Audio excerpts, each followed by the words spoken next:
Hello दोस्तों, मैं रजनी बुद्ध आपका स्वागत करती हूँ आपके अपने YouTube channel study point 123 by Rajni ma'am पर। तो आइए दोस्तों, अब हम देखेंगे कि हमने नवोदय विद्यालय के 3 पेपर पहले सॉल्व कर लिए थे और अब हमने paper number practice set number 1 शुरू किया है। प्रैक्टिस सेट नंबर 1 के 1 से 8 तक के क्वेश्चन हमने सॉल्व कर लिए थे। अब हमें 49 से 60 तक के क्वेश्चन को आज सॉल्व करना है। तो चलिए अब हम देख रहे हैं यहाँ पे क्वेश्चन नंबर 49। तो चलिए बढ़ते हैं हम अगले क्वेश्चन नंबर 49 की ओर।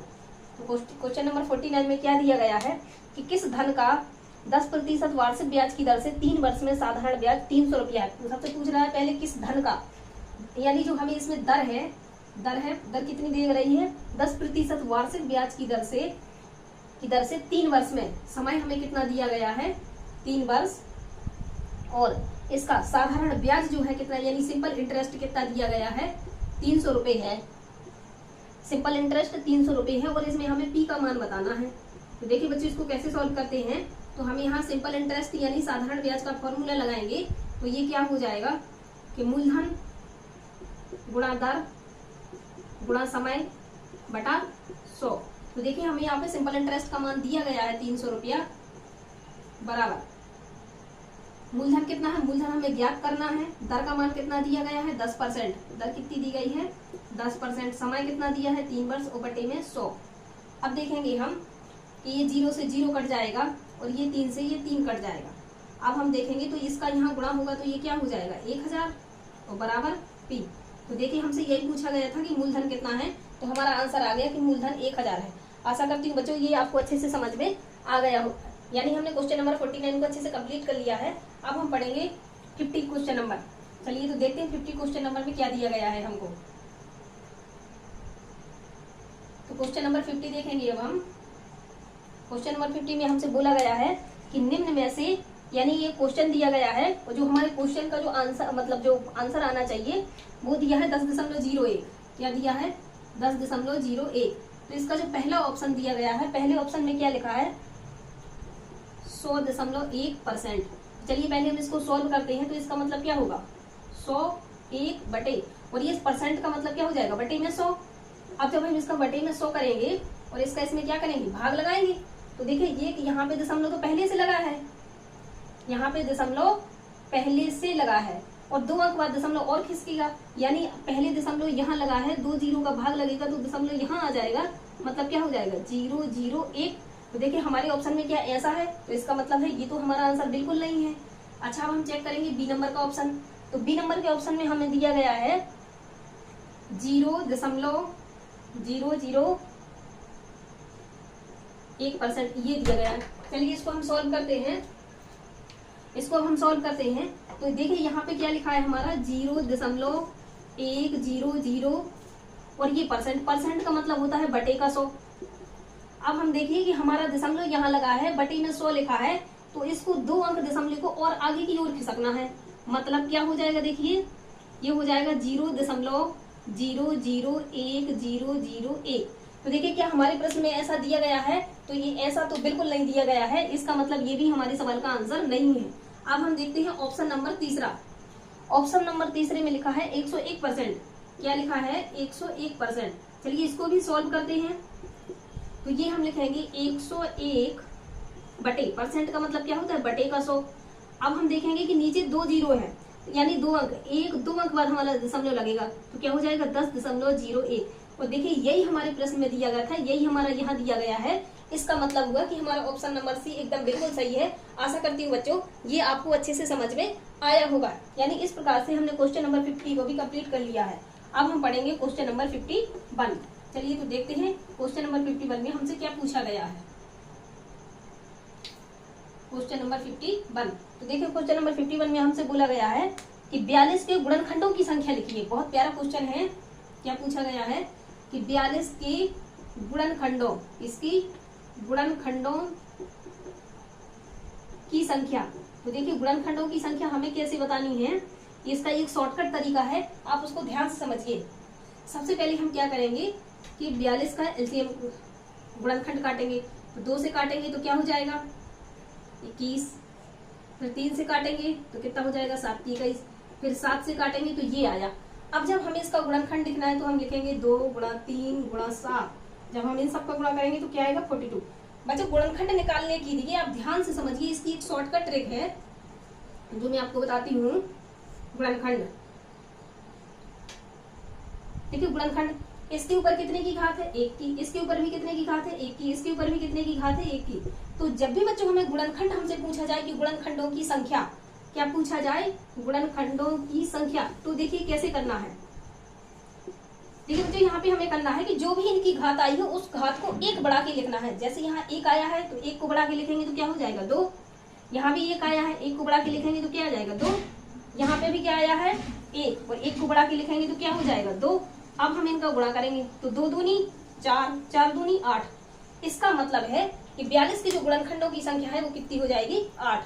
आशा करती हूँ बच्चों ये भी आपको अच्छे से समझ में आ गया होगा। इस प्रकार से हमने क्वेश्चन नंबर 51 को कंप्लीट कर लिया है। जिसमें 1 की घात क्यों लगी? अब हम देखेंगे यहाँ पे क्वेश्चन नंबर 52, वो सब एक बार नहीं आया है। अब हम पढ़ेंगे क्वेश्चन नंबर 52, ध्यान से समझो तो आएगा। क्वेश्चन नंबर 52 में लिखा है कि मान ज्ञात कीजिए। अब इसमें देखिए हमें क्या करना है, 37.88, इसको डिवाइड किससे करना है 3.6 से। चलिए अब हम इसको डिवाइड कर लेते हैं। ये भी बहुत अच्छा क्वेश्चन है। इस प्रकार के क्वेश्चन देखो कैसे करेंगे सॉल्व।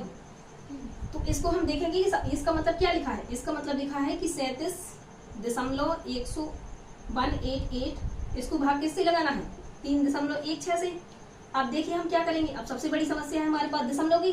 तो देखिए दशमलव का क्या करते हैं, इसको हम लिखेंगे 37, क्या लिखेंगे 37, और मान लेंगे कि यहाँ दशमलव लगा ही नहीं है तो ये हो जाएगा 188। ऊपर कितने अंक बाद दशमलव है 1 2 3, तो नीचे कितने जीरो बढ़ जाएंगे 3। फिर यहाँ गुणा का निशान लगाएंगे। अब देखिए नीचे क्या लिखा है, मान लीजिए दशमलव लगा ही नहीं है तो 36, कितने अंक बाद दशमलव लगा था 1 अंक बाद, तो ऊपर क्या हो जाएगा 1 जीरो बढ़ जाएगा।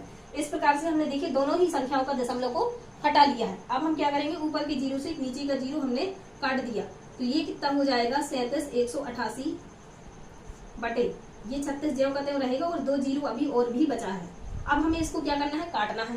तो देखिए हम इसमें ऊपर 6 का भाग लगाते हैं, तो 6 6 36, 1 बचेगी, 1 बचेगी मतलब 11 हो जाएगी। अब हम लगाएंगे 6 का भाग, तो 6 एकम 6 कितनी बचेंगी 5 बचेंगी, और यहाँ लिखा है 8। तो अब 6 का पहाड़ा पड़ेंगे तो 9 छक 54, तो यहाँ पे क्या आ जाएगा 9, और 54 बचेगी 4, और लास्ट में बचेगी 8। 6 7 42 और 6 8 48, और 6 6 36।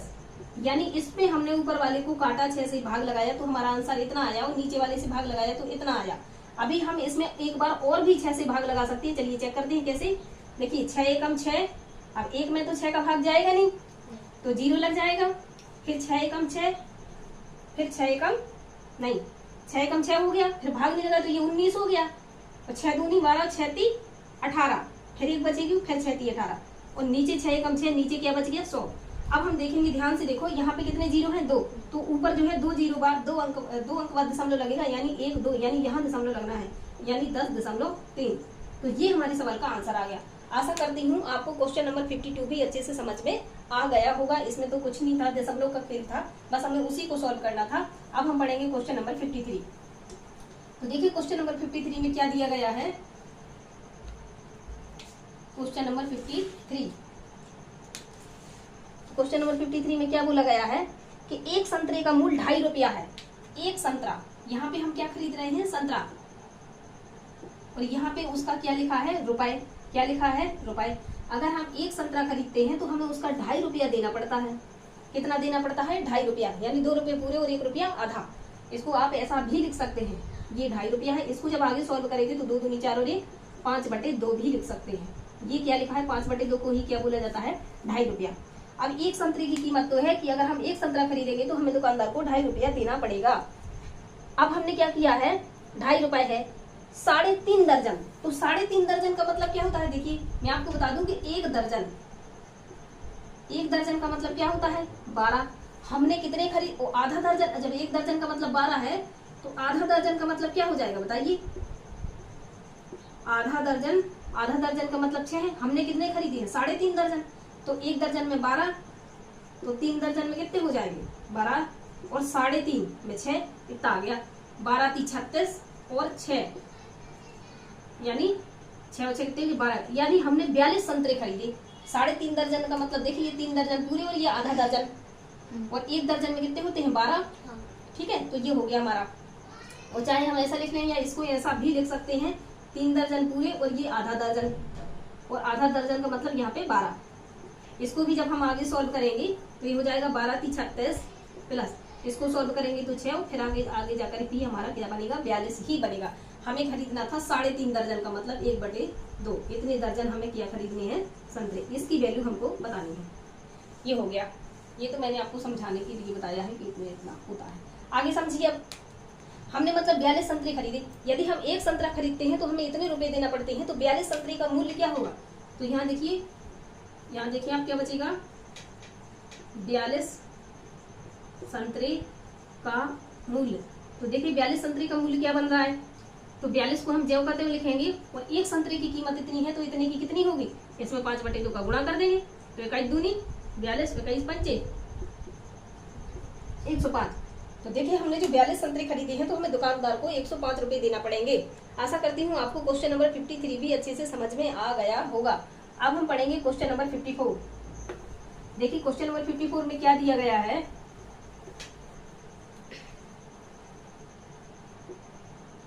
Question number 54। ये क्वेश्चन नंबर 54 में हमसे बोला गया है कि किस दिन 6:14 बजे से रात 8 बजे तक घंटे और मिनटों की संख्या बतानी है हमें कि कितनी घंटे और मिनट हुए हैं। तो देखिए किस दिन, ये क्या है 6:14 हो गए हैं, 6:14 बजे से रात 8 बजे तक कितने घंटे हुए। ये कोई दिन का समय रहा होगा, उसमें लिखा है ये क्या है हमारे दिन का समय है, ये क्या है हमारा दिन का समय है। और हम ये बढ़ते बढ़ते आगे कहाँ चले गए 8:02 तक, कहाँ तक 8:02 तक। तो यहाँ से यहाँ पहुंचने में कितना समय हमारा जो है वो लग गया होगा, ये हमको बताना है। तो ऐसे सवालों को देखिए कैसे सॉल्व करना है। ये हमारा दिन का समय है और ये हमारा रात का समय है, ये हमारा क्या है रात का समय है। तो देखिए जैसे अभी दिन में 6 बजे हैं, यानी मान लो सुबह का 6 बजा है, अब पहले एक 12 तक बजा होगा और फिर घड़ी शाम को आई होगी, फिर जाके उसमें रात में 8 बजे होंगे। तो पहले सबसे पहले हमें क्या करना है, इसे 12 में से घटाना है। तो देखिए 12 तो ऐसे लिखी जाती है बजे, ऐसे लिखे जाते हैं, लेकिन हम इसको ऐसा नहीं घटाएंगे। अगर हम ऐसा घटा देते हैं तो ये 100 से घटेगा, जो कि हमारा आंसर नहीं आएगा। हमें हमेशा 12 बजे को कैसा लिखना है 11:60। तो देखिए बच्चों ये आप भी जानते हैं कि 1 घंटे में कितने मिनट होते हैं 60 मिनट होते हैं। तो ये 1 घंटा यानी 60 मिनट यानी 12 बजे ही लिखा है। अब हम इसमें से किसको घटाएंगे 6/14 को, किसको घटाएंगे 6/14 को। तो देखिए घटाते हैं अब हम, तो 0 में से 4 गई क्या बचेगी 6, यहाँ पे 2 जाएंगी तो क्या बचेंगी 4, और इसको इसमें से घटाए तो क्या बचेगा 5। तो हमारे पास यानी 6 बजे में अगले 12 बजे तक के लिए अभी कितना समय है 5 घंटा 46 मिनट का। और यहाँ तक पहुंचने के लिए अब इसको इसमें क्या करेंगे जोड़ देंगे, क्या करेंगे जोड़ देंगे। तो देखिए कितना बचता है 6 और 2 8, और ये कितना हो जाएगा 4, तो 8 और 5 13। यानी इस सवाल को हम कैसा लिखेंगे, यानी 13 घंटे क्या लिखेंगे 13 घंटे 48 मिनट, क्या लगेंगे 13 घंटे 48 मिनट। तो हमसे सवाल में क्या पूछा गया था, ये हमारा 54 नंबर का क्वेश्चन था। इसमें पूछा गया था किस दिन 6:14 बजे से रात 8 बजे तक कितने घंटे और कितने मिनट होंगे। तो इसका आंसर हो जाएगा हमारा कि 13 घंटे और 48 मिनट होंगे। आशा करती हूँ बच्चों आपको क्वेश्चन नंबर 54 भी अच्छे से समझ में आ गया होगा। अब हम पढ़ेंगे क्वेश्चन नंबर 55। देखिए क्वेश्चन नंबर 55 में हमसे क्या पूछा गया है, क्वेश्चन नंबर 55। देखो क्वेश्चन नंबर 55 में क्या पूछा गया है। क्वेश्चन नंबर 55 में लिखा है कि 496, क्या लिखा है 496 प्लस 318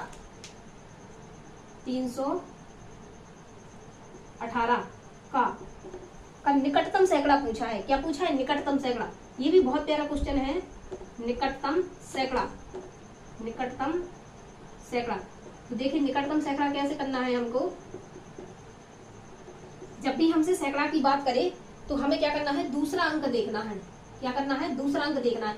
अगर हमारा दूसरा अंक 5 या 5 से बड़ा है तो इसमें एक जोड़ देना है, और अगर हमारा दूसरा अंक कौन सा वाला, ये वाला दूसरा अंक 5 या 5 से छोटा है तो फिर हमें इसमें कुछ नहीं करना है, उन सारे अंकों के बगल में 0 लिख देना है उनके स्थान पे। जैसे यहाँ पे देखिए ये लिखा है 496, तो इसका दूसरा अंक 9 है जो कि 5 से बड़ा है, तो इसमें एक जोड़ देंगे, मतलब 4 में एक जोड़ेंगे क्या बन जाएगा 505, और इनकी जगह तो 00 हमको लिखना ही है।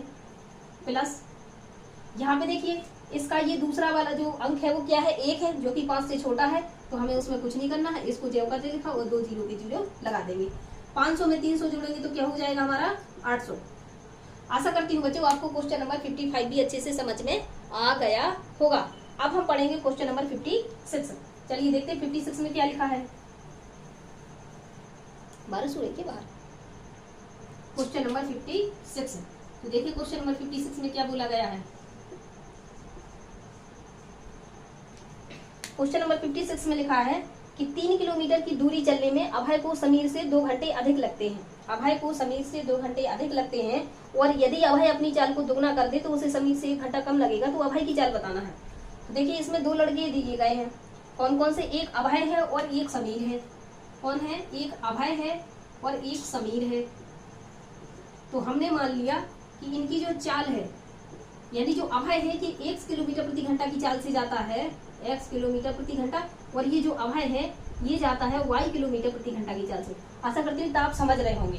तो देखिए यहाँ पे जब अभय जाता है तो अभय क्या करता है, ये 30 किलोमीटर की दूरी x किलोमीटर प्रति घंटा से जाता है, और यही 30 किलोमीटर की दूरी जो समीर है ये y किलोमीटर प्रति घंटा की रफ्तार से जाता है। तो समीर को नहीं, अभय को समीर से, तो ये अभय है और ये समीर है, इसको इससे 2 घंटे ज्यादा लगते हैं। देखिए लिख गया, ये क्या करते हैं, इसको 2 घंटे इससे ज्यादा लगते हैं। इसको हमने मान लिया समीकरण नंबर 1। आगे बात हमसे क्या बोली गई है, 2 घंटे अधिक लगते हैं यदि अभय अपनी चाल को दोगुना कर दे। ये है हमारा अभय, यानी अभय जो है अपनी चाल को दोगुना कर दे। तो पहले x था तो अब उसकी चाल क्या हो जाएगी 2x, अपनी चाल को क्या कर दे, दोगुना कर दे। तो अभय अपनी चाल को दोगुना कर दे तो समीर 1 घंटा, समीर से अब क्या करेगा 1 घंटा कम लेगा। मतलब ये जो समीर जा रहा है, समीर तो अपनी वही चाल से जा रहा है, तो इसको 1 घंटा कम लग रहा है, मतलब इसको 1 घंटा क्या हो रहा है, ज्यादा लग रहा है। क्या हो रहा है, ज्यादा लग रहा है। किसको ज्यादा लग रहा है, अभय अपनी चाल को 2 गुना कर दे। कहाँ गया 56। यदि अभय अपनी चाल को 2 गुना कर दे तो समीर से 1 घंटा कम लगेगा, यानी 1 घंटा किसको ज्यादा लग रहा है, अब समीर को। तो दोनों को बराबर करने के लिए इसमें एक जोड़ेंगे, क्योंकि इसको 1 घंटा क्या हो रहा है, ज्यादा लग रहा है। अब देखिए हम क्या करेंगे, ये अपनी जगह ज्यों का त्यों हैं 30/y, और इसको हम बराबर की इस साइड ले जाएंगे तो क्या हो जाएगा, ये 30/2x, और ये यही रहेगा। आशा करती हूँ बताइए आपको ये समझ में आया है कि नहीं आया है। आ गया तो हमने इसको मान लिया है क्वेश्चन नंबर 2। अब देखिए हम क्या करेंगे, अब हम करेंगे question number 1 minus question number 2। ये जो हमारा समीकरण नंबर 1 है, समीकरण नंबर 1, इसमें से हम घटा रहे हैं समीकरण नंबर 2 को। तो आप ध्यान से देखेंगे कि ये लिखा है 30/y, लिखा है कि नहीं लिखा है 30/y, और ये काय का है माइनस का, और यहाँ पे देखिए 30/y काय का है प्लस का, इसलिए ये क्या होंगे, दोनों कट जाएंगे। अब यहाँ इन पे हमें जोड़ना है, क्योंकि यहाँ पे माइनस है और यहाँ नहीं, अब ये अपने आप से घटेंगे, तो इनको हम देख लेते हैं। हमने 1 में से 2 घटाया है, तो पहले हम लिखेंगे 30/x माइनस ये क्या आ जाएगा 30/2x बराबर। हमने क्या किया है, समीकरण 1 में से 2 को घटाया है, घटाना नहीं हमें जोड़ना है, क्योंकि अगर घटाएंगे तो चिन्ह बदल जाएंगे। हम क्या कर रहे हैं, जोड़ रहे हैं। तो यहाँ पे क्या हो जाएगा 2 और प्लस 1। अब चलिए इसको सॉल्व करते हैं, 2 प्लस 1, इन दोनों का एलसीएम लेंगे तो क्या हो जाएगा 2x, इसका इसमें भाग लगाएंगे, 2 बार करेंगे ऊपर गुणा तो कितना हो जाएगा 60 - 30 बराबर, यहाँ कितना हो जाएगा 3। आगे देखें यहाँ पे, अच्छा अब यही और लग जाएगा, 60 में से 30 जाएगा तो कितना बचेगा 30/2x बराबर में 3। इसकी बटे में कुछ नहीं है, 1 लिखेंगे और क्या करेंगे क्रॉस मल्टीप्लाई, यानी तिर्यक गुणा। क्या करेंगे तिर्यक गुणा, तो इसका इससे साइड करेंगे तो क्या हो जाएगा 30, 30 से कम 30, और इसका इस साइड करेंगे तो ये हो जाएगा 2x × 3, यानी 30 ज्यों का त्यों बराबर 3 दूनी 6x, तो x बराबर 30/6, तो x बराबर 5। और ये हमने x क्या माना था, अभय की चाल, हमसे पूछी किसकी गई है, तो अभय की चाल याद कीजिए। तो यहाँ पे देखिए हम क्या लिखेंगे, अभय की चाल, तो आवाई की चाल कितनी हो जाएगी 5 किलोमीटर प्रति घंटा। आशा करती हूँ ये क्वेश्चन भी आपको अच्छे से समझ में आया होगा।